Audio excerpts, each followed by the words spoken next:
Alright, so I've been watching YouTube for a long time. I learned a lot from it.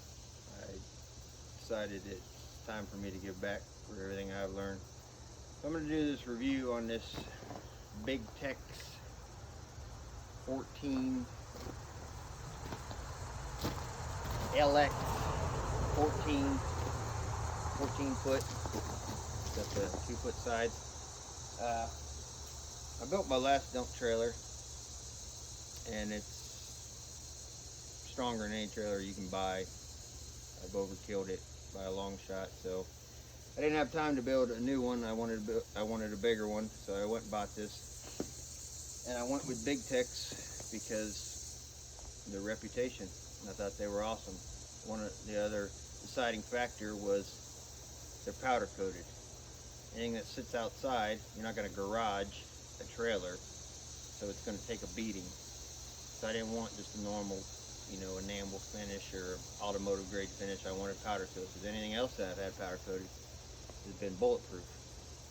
Well, I don't know what Big Tex has got going on with their powder coater, but it's pretty much a skim coat. So I paid $9,100, 91 something for this. Tax title out the door. Got it 2 days ago. I just want to go.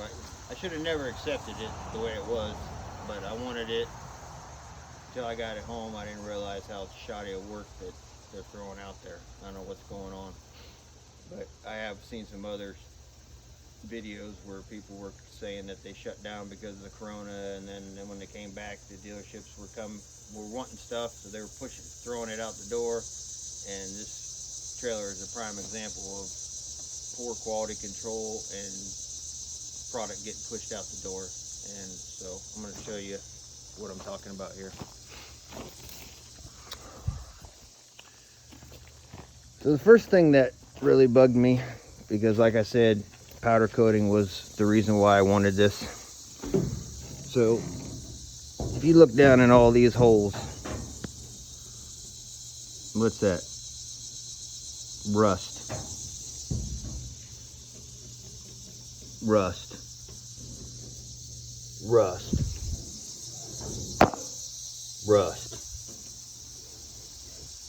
They skipped out about every single pocket is shoddy powder coating. Rust.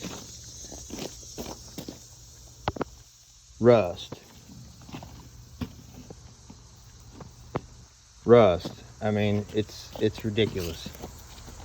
All this rust. Up underneath here, rust. Like I said, I got this not even 2 days ago. I came home Monday night with it, 8:30 at night.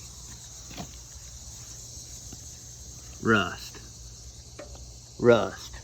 I mean, this is ridiculous. Rust.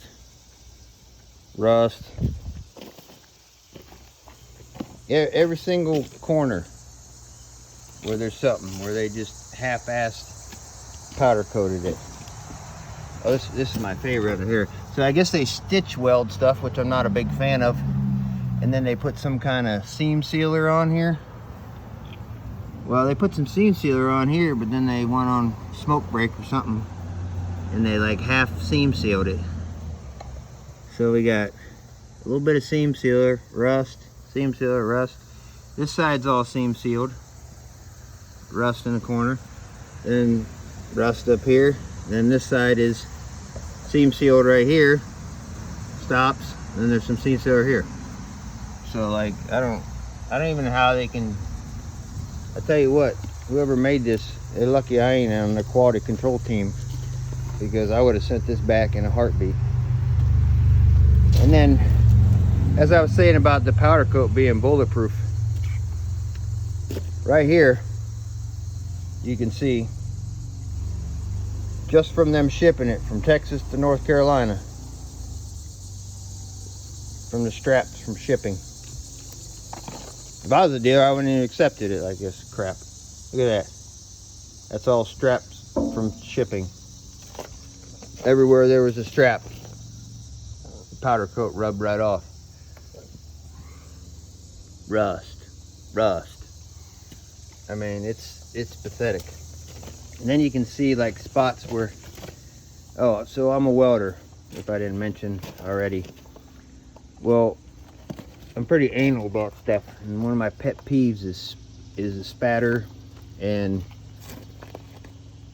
leaving your MIG wire after you're done welding. I pulled a bunch off already, but so here we go. There's a piece of wire weld they just like decided to paint over. I mean, who does that? That's garbage.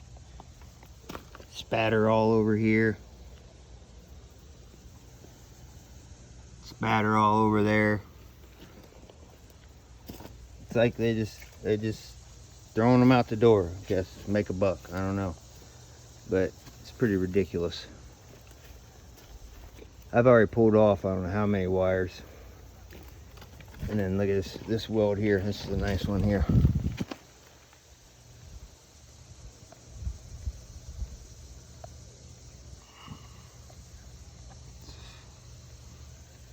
This one here is one of my favorite. Got some spatter, got a little bit of wire in there. Half-ass weld. I'm like, yeah, just throw some paint on it, it'll be alright. That's disgusting. Straight disgusting. So that's just shoddy, you know, craftsmanship there. So then let me bring on to the design factor. Okay, who welds a D-ring? This D-ring, oh, with some MIG wire hanging off it there. This D-ring is not welded to one of the side supports or anything structural. This D-ring is welded right there to this 10 gauge steel, and right there. There ain't no channel here. There's this little over lip here. And you're supposed to use that to tie a motorcycle down with it? Like, it's supposed to be a professional equipment trailer, a dump trailer. You know, I haul that freaking skid steer in it. What I want to do with it. I ain't tying it up to that freaking D-ring. That thing will rip off. I could probably rip it out by hand. It's pathetic. And then here's some of their spatter with a weld with some seam sealer. I don't know what they got going on there. And then these pockets here. So I've built these pockets before for other trailers, other people. And mine are solid, right? So this is pieces that you cut and form. Look at this. You think there's any strength in that pocket? Hell no. Got some blowout here, little piece of bubblegum weld. This ain't nothing here, a little spatter, little weld that ain't even on the seam. Same here. It's got a little piece of weld right here, and a little bit of some crap in the back, and then they paint over it or something.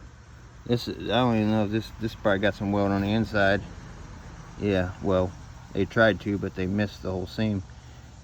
The weld's right here on the inside, and then there's a little bridge across. There's a weld from here to here that's on the inside, and then there's a little piece of bridge right across it. And that's it. That's all that's holding these pockets together. These things are like the first thing to get hit. You think that's going to hold up? Hell no. That's garbage. That's the same thing as this one. Look at this little weld. A little drop. And then there's this one. A blowhole through it. And then a little bit of weld. This is some more wire here. It's disgusting. Like, if I would have had the time, I would have just built a new one myself. This crap, like underneath here. I mean, powder coat is the way to go. It's strong, you know. If you do it right. I got a mower deck powder coat, rock solid. But this. So then let me show you this. And this is a huge design flaw. I don't know what they were thinking with this, but pardon the noise. So on my other dump trailer, when my dump part bed, see that 3-inch C-channel there? When mine comes down, it sits down right onto the frame, right here. Solid. This one, guess where it sits? This smashed up piece of paint spot here on this 10-gauge steel, right there. All the weight of everything that's in this trailer is resting on this. This 3-inch C-channel doesn't even touch this. The weight is right here on this. Yeah, granted, these are connected together, but you know, it's all tied in. No. This C-channel should come onto here, or this should be extended back, which I can't do because this jack is here. So I was going to weld a piece of square tubing or something along here so it rests on here. And I thought, oh, you know, I'll give them the benefit of the doubt. You know, maybe it rests on this part of the frame onto here. Nope, there's a huge gap here.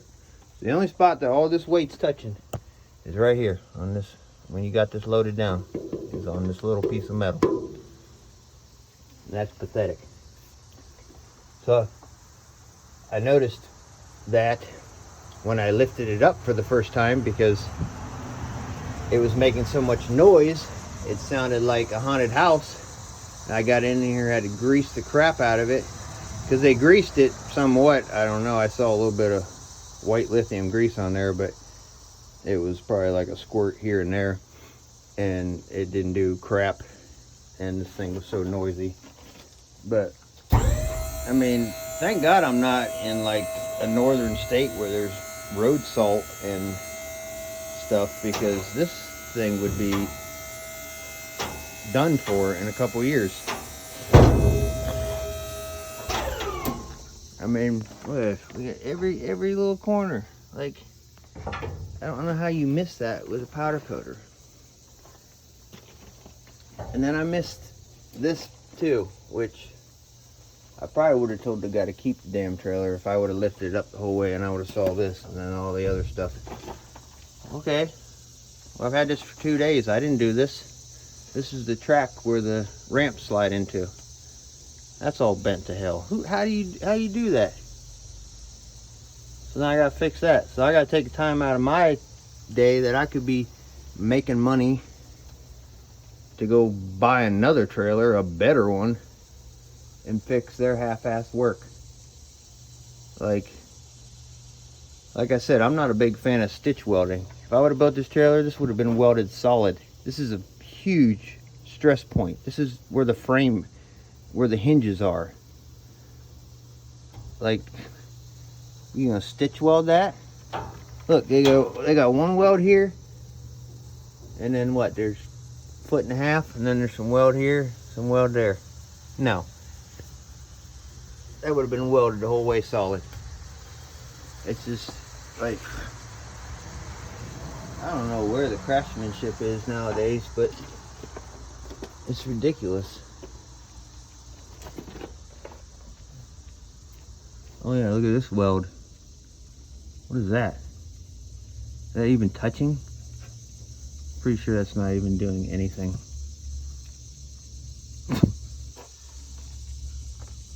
I don't know, dude. It's pathetic.